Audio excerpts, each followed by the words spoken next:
Olá, eu sou a Angel e sejam bem-vindos a esse canal de variedades.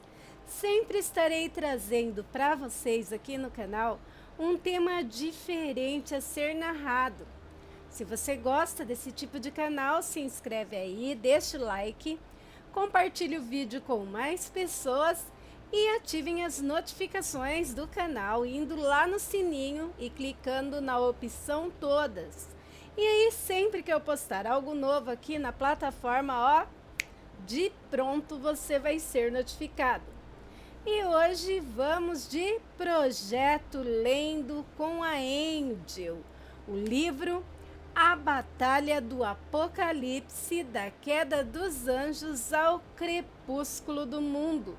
Uma obra de ficção escrita por Edward Spohr e publicado pela editora Verus. Hoje daremos prosseguimento com a leitura da parte 56, Como um Peixe no Anzol. E se vocês quiserem ver a leitura desde o início, vai na playlist A Batalha do Apocalipse. Agora, sem mais delongas, vamos prosseguir com a leitura. O que se deu a seguir não foi presenciado por mim, e tudo o que sei foi relatado por Samira, quando se deu minha segunda volta para Roma, anos depois. Naquele momento, enquanto Zamir prosseguia o seu plano, eu jazia agonizante dentro do selo mágico que me aprisionava em um círculo invisível. Ao ter certeza de que eu não poderia mais enfrentá-lo, o invocador penetrou pela porta do quarto, mas em vez de encontrar um dormitório pequeno com uma mulher acuada e medrosa, o que viu foi uma escada estreita e rochosa, de paredes úmidas, que descia para um suposto porão.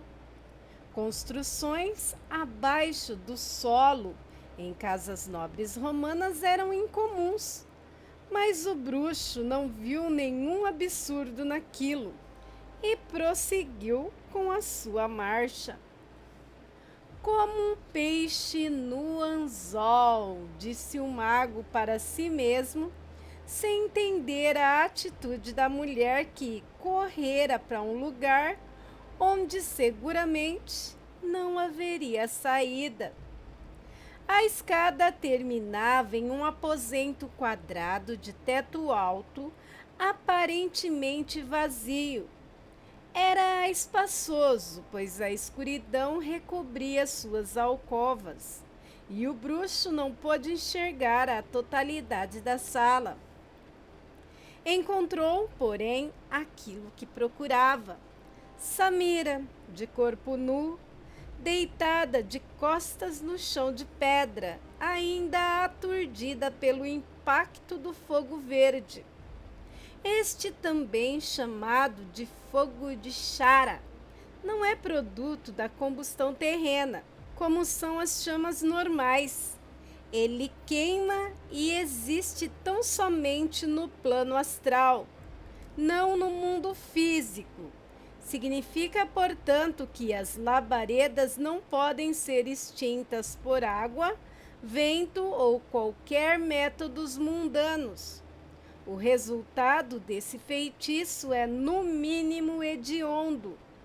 A alma e não o corpo da vítima é afetada. Com o espírito destruído, toda a essência da pessoa é apagada, encontrando assim a morte final. Não apenas a morte carnal, mas a conclusão terminal de sua existência. A mulher desnuda levantou-se com a atenção fixa em Zamir, que parara no umbral da escada, impossibilitando-lhe qualquer tentativa de fuga. Finalmente minha empreitada se aproxima do seu desfecho, disse o bruxo, reconhecendo a vitória. Então foi você quem assassinou Dracalitote? Perguntou a mulher, já sabendo a resposta. Assassinato não é bem a palavra, por assim dizer. O superei e me vi no direito de matá-lo. Depois, usei o ritual do conhecimento em seu espírito e absorvi os seus poderes. Não foi assim tão difícil, é verdade. E, e quanto aos outros mestres feiticeiros? Padeceram, devo admitir, do mesmo destino. Não eram realmente pários para mim, mas não os recrimino. Afinal, quem é? Eu sou e sempre fui o maior mago da Terra. Mas a sua atuação e a do anjo renegado em Babel sepultaram a minha nação e tudo o que ela representava. Ele pareceu saudoso por um instante. Ah, feiticeira! Se você soubesse o que eu tinha arquitetado para o futuro do meu país, do meu povo, naquele tempo, além do mundo, além da história. Mas não entenda isso como vingança. Não quero parecer taxativo. Você agiu sabiamente e mereceu o seu triunfo. Você é tão perturbado quanto seu antigo rei, Zamir. Samira pensou ter visto um sorriso de escárnio na face do bruxo. Nimrod nunca foi rei de coisa alguma. Era um perdido. Eu o manipulava desde a infância. Eu era o verdadeiro governante de Babel. Quando você morrer, consumida pelo fogo verde, o meu caminho estará livre novamente e erguerei uma nova nação sobre as ruínas da antiga. Quando a minha empreitada estiver encerrada, não serei mais Zamir, o invocador, muito menos Zamir, o necromante, e sim Zamir, o arquimago, ou o grande mago, o único mestre de todos os ramos da mágica. A feiticeira guardou silêncio e o bruxo continuou. Sei que o que vou pedir é meio estranho, mas rogo-lhe que não me julgue mal. Não sou uma pessoa, sou apenas produto da inevitável evolução humana. Afinal, somos humanos, eu, você, com a graça do Deus Yahvé. Cansada daquelas palavras pedantes, Samira disparou. Vejo que está muito convicto de seu desejo. A persistência é uma qualidade valorosa, mas não posso dizer que lamento estragar os seus planos. O buscador franziu o senho em uma expressão confusa. O que aquela moça indefesa queria dizer com tal explosão de bravura? Estava acabada, vencida. E o que vai fazer? Vai invocar os seus espíritos? Vai traçar um selo no chão e esperar que eu tropece dentro? Não há mais tempo para essas coisas, garota. Sua breve aventura como feiticeira termina agora.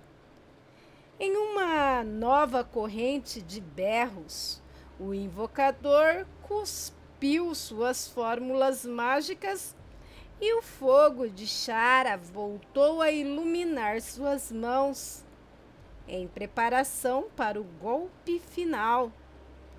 Mas antes que ele desse forma à bola de fogo, as chamas que brotavam de seus dedos iluminaram o recinto e a luz reluziu nas alcovas. Dentro de cada uma daquelas entradas nas paredes repousavam estátuas antigas de ferro enegrecido, que representavam ídolos antigos, ídolos babilônicos. Eram ícones tribais, figuras de pobres e escravos, e não da alta aristocracia que governava a cidade. Só então, ao mirar aquelas estátuas, Zamir entendeu que aquele era um santuário especialmente preparado e que o tecido da realidade ali embaixo era incrivelmente fino. E recordou-se também da origem daqueles ídolos, inferindo com uma pontada de terror sua real utilidade. São figuras de Babel. Mas como é possível? A cidade foi engolida pela areia. Desde que eu soube do primeiro assassinato dos magos, há cerca de um século, suspeitei que você pudesse estar envolvido. Antes de vir para Roma, fiz uma longa viagem à Ásia e encontrei esses objetos no deserto. Eles não têm grande representatividade divina, mas tudo o que eu precisava era de alguns fragmentos da antiga cidade. Com eles, montei este santuário. Mas para quê? Com que objetivo? A voz do bruxo já soava agitada. Samira não respondeu. Nem era preciso. Figuras astrais surgiram no ar, rodopiando como fumaça até tomar forma. Eram fantasmas de corpos translúcidos, intangíveis, que se sentiam muito à vontade naquele sítio recluso, onde a membrana era frágil e delgada. O santuário fora feito para eles. O rosto do mago encheu-se de terror e ele distinguiu os espectros. Aqueles eram os espíritos dos escravos que há 2300 anos antes ergueram a Torre de Babel. Desde sua morte física, aquelas almas estiveram presas à terra, impedidas de seguir para o céu. E assim seria enquanto vivesse o arquiteto daquela infausta construção. Os primeiros escravos de Babel que morreram trabalhando na pirâmide de prata durante o reinado de Cush tiveram o espírito liberto quando os filhos de Jafé capturaram o monarca e o condenaram à morte. Mas o segundo corpo de escravos, aqueles que se rebelaram durante o meu ataque à capital, pereceram sem julgar o seu malfeitor. Não podiam seguir ao paraíso até que essa pendência fosse resolvida, o que seria feito em instantes. Esses fantasmas um dia foram escravos que morreram sob os chicotes de seus homens, explicou a necromante. Mas eu, gaguejou. Que mal eu poderia fazer a essa gente? Você governava Babel na época, e esses são os antigos operários da torre. Será que não os reconhece? A simples visão dos fantasmas era dantesca, assim como os espíritos de Enoque. Esses também se contorciam em uma eterna expressão de horror. Operários? Escravos? Zamir parecia ter ficado louco, mas não conheço essas pessoas. Um dos espíritos formou-se à sua frente e, ao ver a fumaça, o bruxo recuou. A névoa mística revolveu, delineando o semblante de uma mulher muito velha. A bruma retraiu-se e o rosto da idosa deu imagem a uma menina bem jovem, de pele escura, traços finos e cabelos lisos. Uma voz que mais parecia um ruído ressoou no porão. Não se lembra de mim, feiticeiro? Indagou o espectro da garotinha. Sua fala era macabra e o sangue do mago gelou. Sou a Dinari, uma das escravas do palácio. Era realmente possível que Zamir não se lembrasse dela, sobretudo naquele estado de estresse. Tentando refazer-se do assombro, o mago vociferou, encarando os corpos astrais. Vocês são apenas espíritos atormentados. Não podem me ferir, não podem me ameaçar. A resposta de Adinari foi impiedosa. Não, Zamir. Aqui, neste santuário, nossos poderes são supremos. E, de fato, eram. Zamir, pelo conhecimento de necromancia que assimilara ao matar Dracalitote, soubera disso desde o instante em que vira os fantasmas. Mas custava aceitar a sua sina.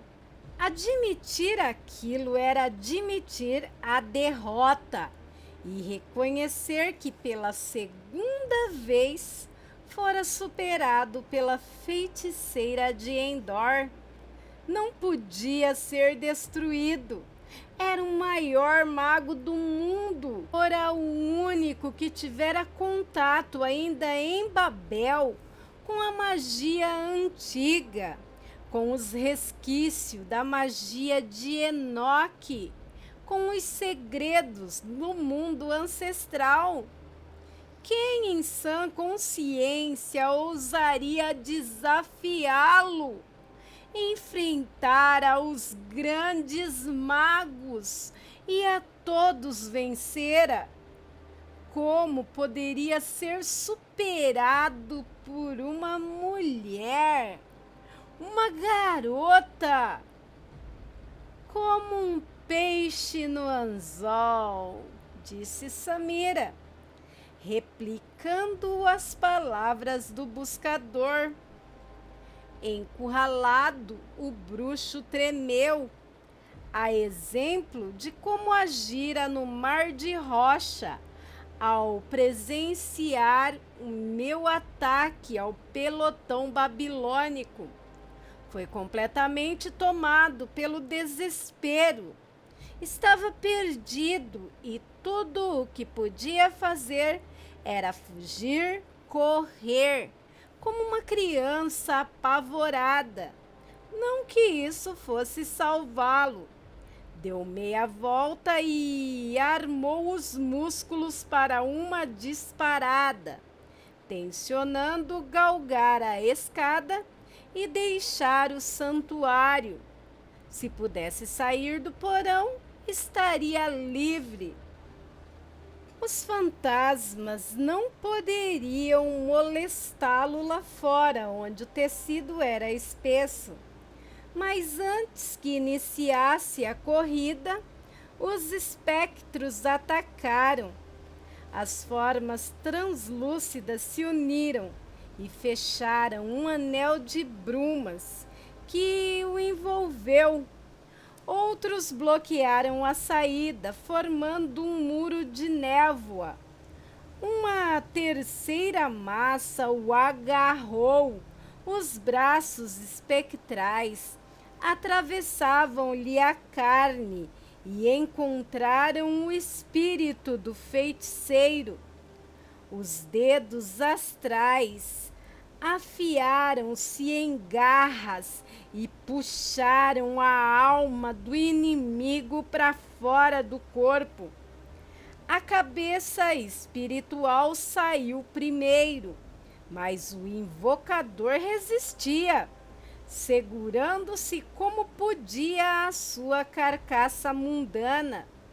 Os olhos reviravam de dor, a boca abriu-se em um grito medonho, até que toda a sua alma foi sugada. As brumas a engoliram e o espírito do bruxo desapareceu na fumaça.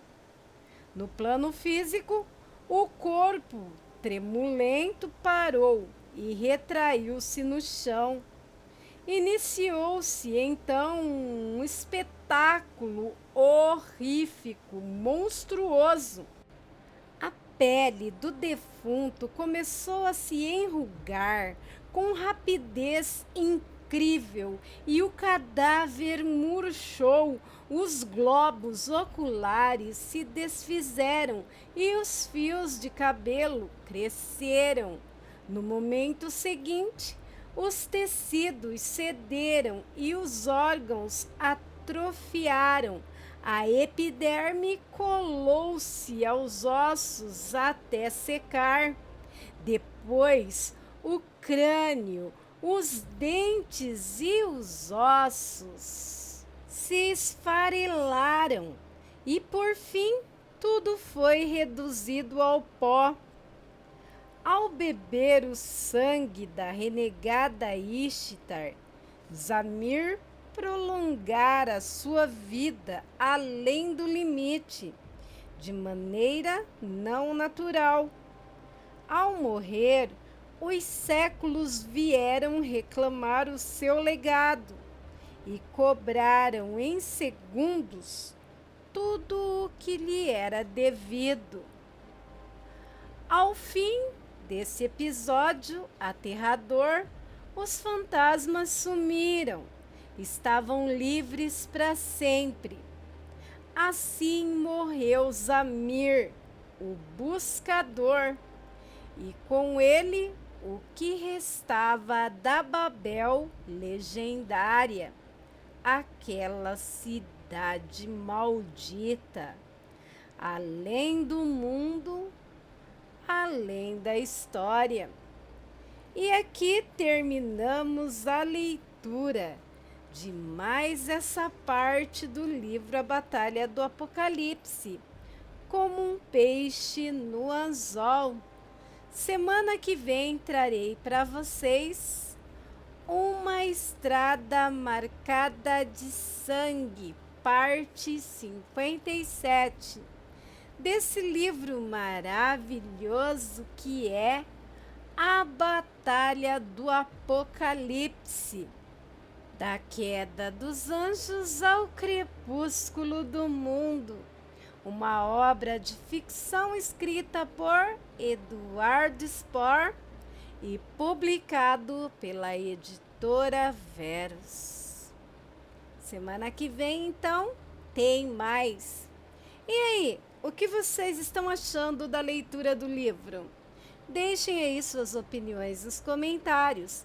Deixem também aí sugestões de novos livros a serem lidos aqui no projeto Lendo com a Angel. Ah, e se você tem um assunto, um tema, algo que você queira compartilhar conosco, que você julgue que mereça ser compartilhado, né? Envie para o e-mail do canal que está aí na descrição do vídeo. Ah, e mais uma coisa, deixe sugestões nos comentários de novos temas a serem trazidos aqui para o canal para melhor atendê-los. Bem, meus amigos, por hoje é só. Obrigado pela presença, pela permanência e pela paciência. Fiquem com Deus e até um próximo vídeo. Bye!